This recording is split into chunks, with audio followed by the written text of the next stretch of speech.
খেতে যখন মন চাইছে যেখান থেকেই হোক খুঁজে বের করে আনবেই।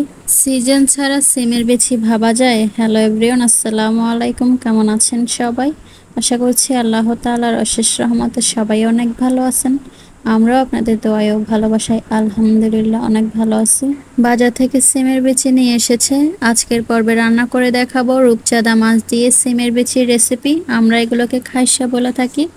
সবাই একটি লাইক দিয়ে ভিডিওটি প্রথম থেকে শেষ পর্যন্ত কন্টিনিউ করবেন। যারা ইউটিউব থেকে ভিডিওটি দেখবেন, নতুন বন্ধু হয়ে থাকলে চ্যানেলটা সাবস্ক্রাইব করে আমার পাশেই থেকে যাবেন। সিমের বিচিগুলো আমি খুব সুন্দর করে ছিলে নিয়েছি, আর এইদিকে রূপচাঁদা মাছগুলো কেটে ধুয়ে নিয়েছি। এখন আমি চুলায় প্রথমে সিমের বিচিগুলো দিয়ে দিলাম। বিচিগুলো প্রথমে সিদ্ধ করে নেব, সিদ্ধ করে পানিটা ফেলে দেব, এতে করে কাঁচা গন্ধটা থাকবে না। সিমের বিচিগুলো সিদ্ধ করা হয়ে গেলে রূপচাঁদা মাছগুলো তেলের উপরে ছেড়ে দিলাম। মাছগুলোকে প্রথমে ভেজে নেব। এক পাশ হয়ে গেছে, কিছুক্ষণ পর মাছের পিসগুলো একবার আমি উল্টিয়ে দেব।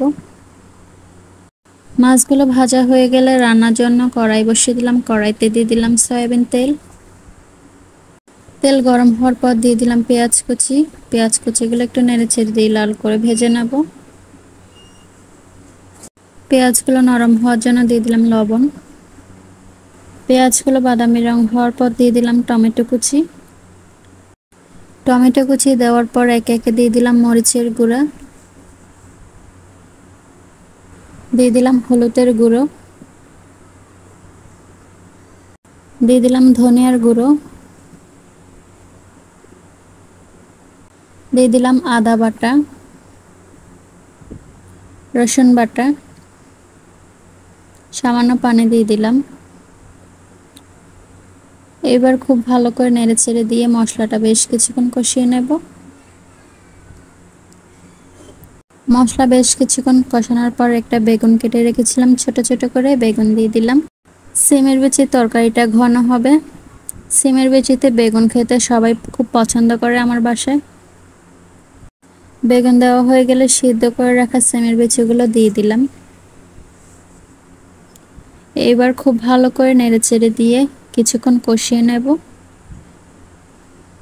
ছুরি শুটকি দিয়ে রান্না করলেও বেশ ভালো লাগে, আজকে ছুরি শুটকি ছিল না। সিমের বিচিগুলো আমার খুব ভালো করে কষানো হয়ে গেছে। এখন রান্নার জন্য পর্যাপ্ত পরিমাণে ঝোলের পানি দিয়ে দিলাম। এই পানিতেই রান্না হয়ে যাবে। পানি দেওয়ার পর খুব ভালো করে নেড়েচেড়ে দেব।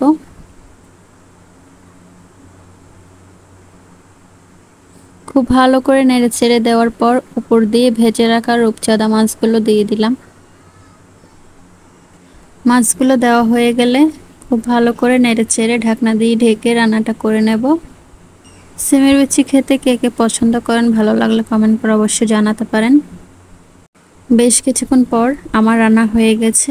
এখন আমি ধনেপাতা কুচি দিয়ে নামিয়ে নেব। সবশেষে দেখুন একবার রূপচাঁদা মাছ দিয়ে সিমের বিচি রেসিপিটা কেমন লাগছে কমেন্ট করে অবশ্যই জানাবেন। ভালো লাগলে একটি লাইক অবশ্যই দিবেন। ভিডিওটি ভালো লাগলে লাইক কমেন্ট শেয়ার করে পাশে থাকবেন। তো আজকের ভিডিওটা এই পর্যন্ত। সবাই ভালো থাকবেন, সুস্থ থাকবেন, আর আমাদের জন্য মন থেকে দোয়া করবেন। আল্লাহ হাফেজ সবাইকে।